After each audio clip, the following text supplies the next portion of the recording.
Selama beberapa dekade, Tiongkok menggelontorkan miliaran dolar untuk memodernisasi militernya. Tiongkok telah melakukan segala upaya untuk membangun kekuatan tempur yang mampu menantang saingan terbesarnya, Amerika Serikat. Para pejabatnya secara rutin memamerkan sistem rudal terbaru mereka dan membanggakan kekuatan militer yang mereka klaim sebagai yang terdepan di dunia dengan harapan menebar ketakutan di hati musuh-musuh mereka dan mengintimidasi negara manapun yang berani menentang mereka. Namun di balik bualan dan sikap sok gagah Beijing, terdapat kenyataan yang jauh lebih pahit. Militer Tiongkok sebenarnya tidak sekuat yang mereka gembar-gemborkan. Dan tanpa melepaskan satu tembakan pun, Amerika Serikat berulang kali menggagalkan strategi militer Tiongkok dan mengguncang kepercayaan dirinya, memaksa Beijing untuk terus-menerus kembali merancang ulang rencana mereka. Hal ini terjadi pada tahun 1990-an. Hal ini juga terjadi pada tahun 2000-an. Dan hal itu sedang terjadi lagi saat ini. Itulah argumen yang dikemukakan dalam sebuah laporan tajam yang ditulis oleh Miles Yu, peneliti senior dan direktur pusat Tiongkok di Hudson Institute. Setelah menjabat sebagai penasihat kebijakan Tiongkok untuk pemerintah AS Serikat dan mendedikasikan hidupnya untuk mempelajari budaya militer dan strategi Tiongkok, Yu adalah salah satu pakar terkemuka dunia di bidang ini. Ketika dia berbicara, orang-orang mendengarkan. Dan pada bulan Maret 2026, dia menyimpulkan bahwa keputusan militer Tiongkok bersifat reaktif, bukan proaktif. Dia berpendapat bahwa alih-alih Beijing bertindak atas inisiatifnya sendiri, seluruh strategi investasi pertahanannya secara langsung terkait dengan tindakan Amerika Serikat. Setiap kali Amerika Serikat menunjukkan superioritas militernya, Beijing mengalami masa panik, pembersihan, dan ketidakstabilan mutlak setelah menyadari betapa tertinggalnya mereka sebenarnya. Seperti kata Yu, dari Perang Teluk Persia hingga konfrontasi terbaru dengan Iran dan Venezuela, dominasi Amerika di medan perang berulang kali memperlihatkan kelemahan sistemik dalam kompleks industri militer Tiongkok, memaksa terjadinya siklus modernisasi yang tergesa-gesa, krisis internal, dan pembersihan politik. Dengan kata lain, Amerika Serikat bahkan tidak perlu menyerang Tiongkok secara langsung untuk membuktikan betapa jauh lebih kuat mereka. Amerika Serikat cukup menjalankan aktivitasnya, melakukan operasi di tempat-tempat seperti Amerika Latin dan Timur Tengah, mencapai tujuannya dengan cepat, dan menerapkan inovasi militernya dalam kondisi pertempuran nyata untuk menunjukkan nilainya tanpa keraguan sedikitpun. Sementara itu, Tiongkok mengamati peristiwa-peristiwa ini saat terjadi. Tiongkok menyaksikan bagaimana kekuatan militer Amerika yang luar biasa mengalahkan setiap musuh di jalannya. Tiongkok melihat pasukan Amerika Serikat beroperasi dengan efisiensi luar biasa, sehingga mereka seringkali hanya mengalami kerugian yang sangat minim, bahkan saat melakukan operasi ofensif di wilayah yang paling bermusuhan, seperti perang di Iran pada tahun 2026. Dan ketika Beijing melihat semua itu, mereka menjadi takut. Anda menyebutkan beberapa contoh penting dari pola ini yang terjadi. Contoh pertama adalah Perang Teluk tahun 1991. Tiongkok tidak memainkan peran penting dalam konflik tersebut. Setelah perang berakhir, ditemukan bahwa Tiongkok telah melanggar resolusi Perserikatan Bangsa-Bangsa dengan mengambil langkah-langkah untuk mempersenjatai kembali Irak. Namun selama perang itu sendiri, Tiongkok dengan tegas mengecam invasi Irak ke Kuwait dan menunjukkan dukungan kepada pasukan koalisi yang terdiri dari Amerika Serikat, Inggris, Prancis, dan banyak negara barat lainnya, serta negara-negara dari berbagai belahan dunia lainnya. Meski tidak menurunkan pasukan, Tiongkok mengamati konflik itu dengan cermat dan mengambil pelajaran untuk membentuk militernya di masa depan. Saat perang dimulai, banyak negara termasuk Tiongkok memperkirakan konflik akan berlangsung lama dan berlarut-larut. Irak memiliki tentara besar, ribuan tank, jaringan pertahanan udara luas, dan pengalaman tempur setelah perang dengan Iran. Irak seharusnya menjadi lawan yang sangat sulit untuk dikalahkan, bahkan bagi kekuatan gabungan Amerika Serikat dan sekutunya. Apa yang terjadi selanjutnya mengejutkan semua orang ketika AS Serikat memulai era baru dalam peperangan. Pesawat siluman canggih milik mereka berhasil melewati pertahanan Irak tanpa terdeteksi. Senjata presisi mengenai target dengan akurasi luar biasa. Dalam waktu yang sangat singkat, tak terhitung aset Irak dihancurkan, sementara Amerika Serikat mengandalkan teknologi canggih, satelit, pesawat pengintai, dan jaringan komando untuk mengendalikan medan perang dengan tingkat kontrol yang belum pernah terjadi sebelumnya. Dalam hitungan minggu, salah satu militer terkuat di dunia pada saat itu berhasil dilumpuhkan, dan di Beijing, para pejabat Tiongkok menyaksikannya dengan nyeri. Bukan karena mereka punya kepentingan di Irak, tapi karena mereka melihat peperangan yang belum siap mereka hadapi. Amerika Serikat telah meninggalkan taktik perang dingin di masa lalu, membangun strategi yang lebih modern dan efisien dengan dasar senjata presisi, sistem siluman, dan kesadaran situasi secara real time. Tiba-tiba saja, perang tidak lagi soal siapa yang punya pasukan terbanyak atau tank terbaik yang kemungkinan besar akan menang. Perang telah berubah menjadi sesuatu yang jauh lebih kompleks, dan informasi menjadi inti utamanya. Amerika Serikat membuktikan bahwa medan perang bisa didominasi lewat data. Tiongkok pun sampai pada kesimpulan yang jelas dan gamblang. Tentara Pembebasan Rakyat atau PLA telah dibangun untuk dunia yang sudah tidak ada lagi. Jika harus menghadapi Amerika Serikat, hampir tak ada harapan meraih keberhasilan. Mereka harus segera berubah. Jadi di tahun-tahun berikutnya, persis seperti yang dinyatakan dalam teori Yu, Tiongkok menanggapi tindakan Amerika dengan meluncurkan kampanye modernisasi besar-besaran. Mereka mulai meneliti dan mengembangkan rudal yang lebih kuat dan presisi. Sebagian besar anggaran pertahanannya dialokasikan untuk kemampuan elektronik dan perang siber. Mereka melakukan yang perlu untuk mengejar ketertinggalan dengan ISRS, dan ini bukan kejadian satu kali yang terisolasi. Memang, seperti yang dicatat oleh Yu, pengeboman kedutaan besar Tiongkok di Beograd oleh Amerika Serikat pada tahun 1999 dan insiden IP-3 pada tahun 2001 semakin memperkuat kerentanan PLA, sehingga mempercepat investasi di bidang dirgantara, dunia maya, dan kemampuan anti-akses. Berkali-kali, setiap kali ISS berhasil melakukan aksi atau operasi militer besar, respons Tiongkok selalu sama. Mereka berusaha mengejar ketertinggalan. Dari luar, upaya Beijing tampak ambisius, sekaligus patut dikagumi. Seiring berjalannya waktu, kita melihat kapal perang besar baru diluncurkan dari pelabuhan Tiongkok, jet tempur canggih mulai beroperasi, dan program rudal balistik menetapkan tolok ukur kinerja baru. Seluruh cabang militer direorganisasi dan direstrukturisasi untuk memenuhi kebutuhan yang berubah dalam peperangan modern. PLA berubah dari kekuatan usang yang hanya berfokus pada jumlah personel dan ukuran armada menjadi tentara yang jauh lebih canggih, dilengkapi dengan sistem rudal yang tampaknya mutakhir dan kemampuan siber yang terus berkembang. Namun menurut Yu, ada beberapa kelemahan mendasar dalam cara Tiongkok memperoleh peningkatan-peningkatan ini. Yang pertama adalah bahwa Tiongkok selalu terburu-buru dalam memodernisasi militernya, sehingga tidak mau meluangkan waktu untuk mengembangkan kemampuan baru secara mandiri di dalam negeri selama bertahun-tahun. Tiongkok enggan meluangkan waktu dan usaha seperti Amerika Serikat untuk merancang, menyempurnakan desain, menjalani percobaan, serta menerima kegagalan sebagai bagian proses. Singkatnya, mereka ingin mempercepat inovasinya. Untuk melakukan itu, mereka sangat bergantung pada praktik seperti mengakuisisi teknologi asing atau merekayasa balik desain yang sudah ada. Dalam beberapa kasus, Beijing bahkan menggunakan taktik licik seperti spionase industri untuk mempelajari aset militer asing dan kemudian mencoba menirunya. Ini berarti bahwa setidaknya di permukaan, mereka mampu menutup kesenjangan antara dirinya dan Amerika dengan relatif cepat. Tapi ada perbedaan besar antara memperoleh teknologi dan menguasainya, yang membawa kita ke kelemahan kedua yang disorot oleh Yu dalam laporannya. Tiongkok mungkin memiliki rudal, jet, dan aset baru yang canggih untuk dipamerkan di parade militernya, tetapi mereka belum tentu memiliki apa yang disebut Yu sebagai presisi rekayasa dasar dan ilmu material yang dibutuhkan untuk kinerja yang konsisten. Dengan kata lain, mereka memiliki teknologinya, tetapi tidak memiliki pengetahuan untuk benar-benar memanfaatkannya secara maksimal. Sekarang masalah ketiga berkaitan dengan kebijakan fusi sipil militer Tiongkok atau MCF yang dirancang untuk menjembatani kesenjangan dan meruntuhkan hambatan antara penelitian sipil, sektor komersial, dan kompleks industri militer negara itu. Secara teori, sekali lagi, ini adalah ide yang cerdas, dengan salah satu tujuan utamanya adalah memastikan bahwa hampir semua inovasi di tingkat sipil seperti AI, komputer kuantum, dan semikonduktor dapat dialihfungsikan untuk operasi militer. Ini juga berarti bahwa semua organisasi yang beroperasi di Tiongkok, baik itu milik negara, swasta, maupun entitas asing, secara hukum diwajibkan untuk membagikan data kepada militer jika diminta.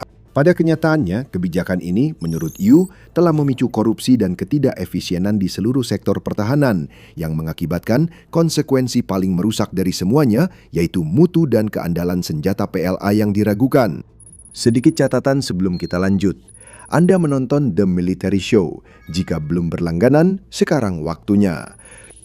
Sementara kebijakan MCF seharusnya membuat militer Tiongkok menjadi lebih besar dan lebih baik dari sebelumnya, kebijakan ini justru memperkenalkan masalah-masalah baru yang berbahaya dan hampir mustahil untuk diatasi. dengan konsekuensi yang merusak dan berkepanjangan bagi keamanan negara dan proyeksi kekuatan ke depannya. Inilah alasannya. Ketika Tiongkok menyatukan sektor militer dan sipil, unsur politik dalam PLA jadi jauh lebih besar dari sebelumnya. Dan dalam sistem politik yang terpusat, kabar buruk itu berbahaya. Mereka yang berada di puncak rantai kekuasaan tidak ingin mendengar tentang kekurangan dan kegagalan. Mereka ingin mendengar tentang kemajuan dan keberhasilan. Sebagai konsekuensi langsung dari hal ini, kemudian mulai terbentuk sebuah budaya di mana masalah-masalah ditutupi, kekurangan-kekurangan dianggap sepele, dan para pemimpin menerima laporan yang hanya berfokus pada hal-hal yang berjalan baik, sama sekali mengabaikan tantangan dan kekurangan yang ada. Di dunia militer, budaya seperti itu sangat berbahaya. Sistem senjata baru yang tampak menjanjikan bisa jadi masih memiliki banyak kekurangan desain, sehingga mungkin tidak berguna dalam pertempuran sebenarnya. Tapi karena orang-orang terlalu takut untuk memberitahu atasan mereka tentang apapun yang sedikit saja bernada negatif, mereka mengabaikan semua masalah itu. Mereka malah memberikan laporan yang sangat positif. Mereka mengklaim bahwa sistem tersebut sempurna, revolusioner, dan tak tertandingi di dunia, siap digunakan di medan perang untuk menunjukkan kekuatan PLA yang tiada banding. Sistem yang dibesar-besarkan namun tidak sempurna ini diperkenalkan ke militer atau dijual ke negara lain. Dan saat digunakan, semua kekurangannya langsung terlihat dunia.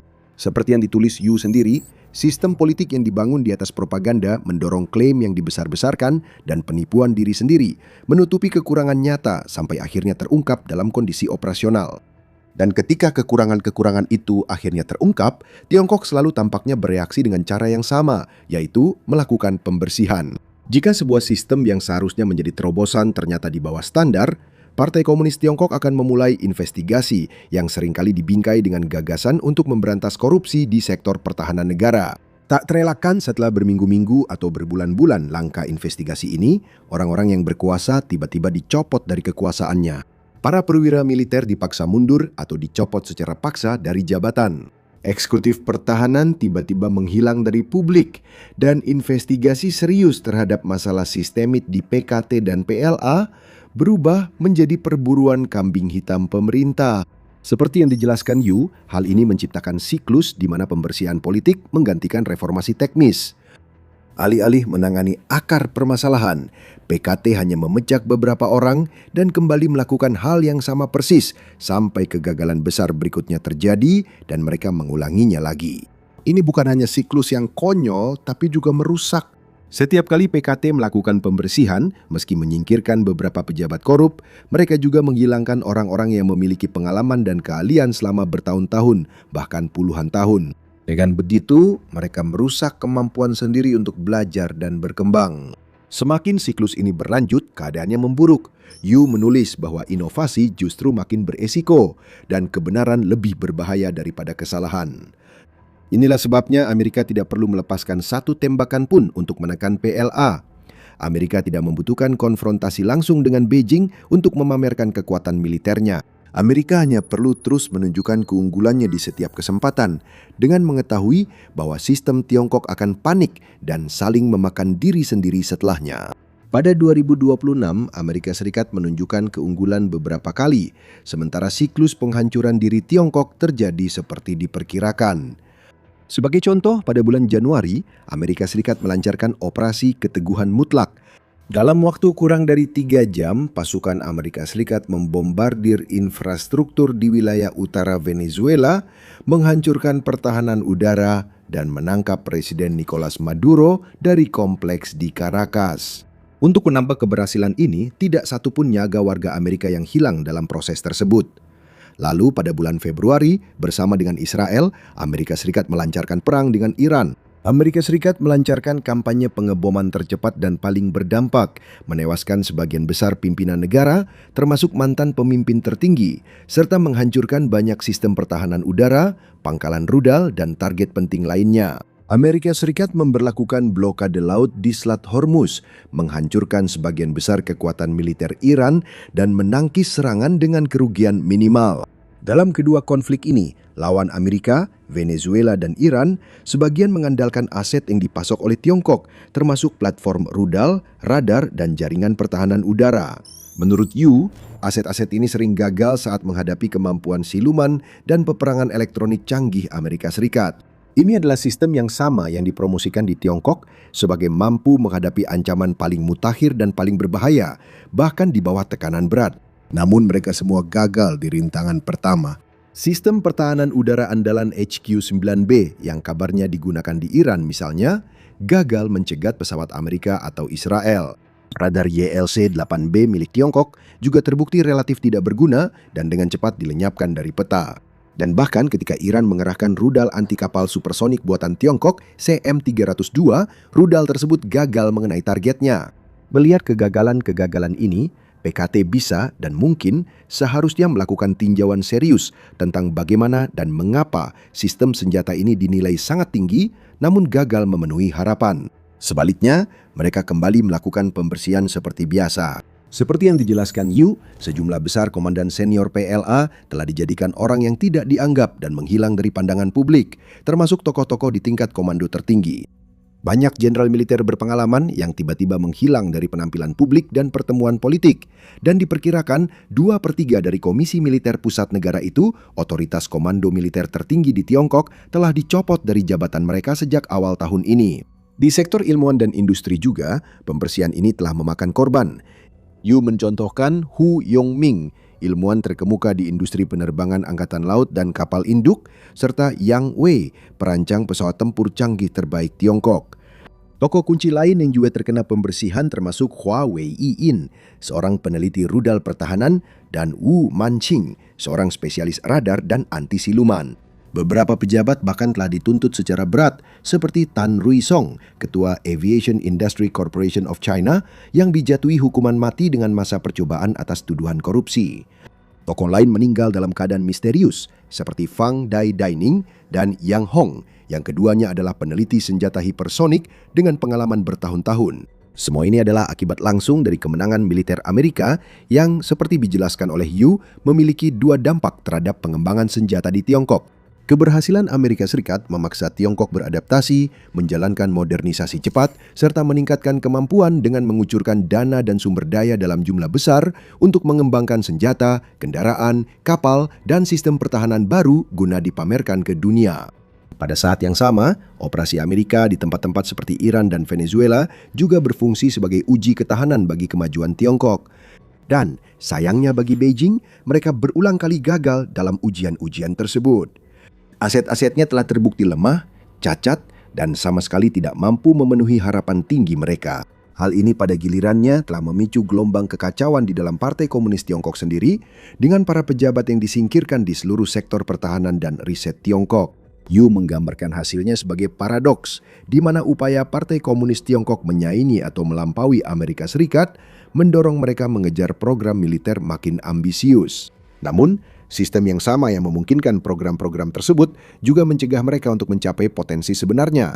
Jika Tiongkok memiliki sistem yang lebih rasional dan berpijak pada kenyataan, atau ada pemisahan yang lebih jelas antara politik dan militernya, mungkin hal seperti ini tidak akan terjadi. Negara itu akan mampu meluangkan waktu dan upaya yang diperlukan untuk mencapai ambisi militernya, melewati pasang surut yang sama seperti kekuatan militer besar lainnya. Menerima kegagalan bukan untuk diabaikan atau dihukum, tetapi diterima sebagai bagian penting proses pembelajaran. Sebaliknya, Tiongkok telah membangun sebuah sistem yang menghapus kemampuan untuk berinovasi secara nyata. Akibatnya, kemajuan tetap tidak merata dan sangat rapuh. Sebagai kesimpulan, Yu mencatat, selama dinamika ini terus berlanjut, setiap demonstrasi baru dari superioritas militer Amerika Serikat tidak hanya akan menantang Tiongkok secara eksternal, tetapi juga mengguncang stabilitas internalnya, memperkuat kesenjangan yang justru ingin mereka tutup. Jadi, meskipun tidak secara langsung berhadapan dengan Tiongkok di medan perang, Washington tetap mempertahankan keunggulan atas Beijing. Setiap operasi militer berfungsi untuk menunjukkan dominasi Amerika Serikat, berulang kali mengganggu dan menggoyahkan strategi saingan global terbesarnya. Sekarang, untuk analisis lebih lanjut terkait Tiongkok, tonton video ini yang membahas bagaimana rencana Beijing untuk menginvasi Taiwan mungkin sudah digagalkan bahkan sebelum tembakan pertama dilepaskan, berkat kombinasi dari AERISA, Ukraina, dan Jepang. Atau tonton video ini untuk melihat bagaimana AS Serikat berhasil melakukan hal yang dulu dianggap mustahil dan membuat Tiongkok mencari perlindungan. Jika belum, jangan lupa berlangganan The Military Show untuk konten menarik lainnya seperti ini.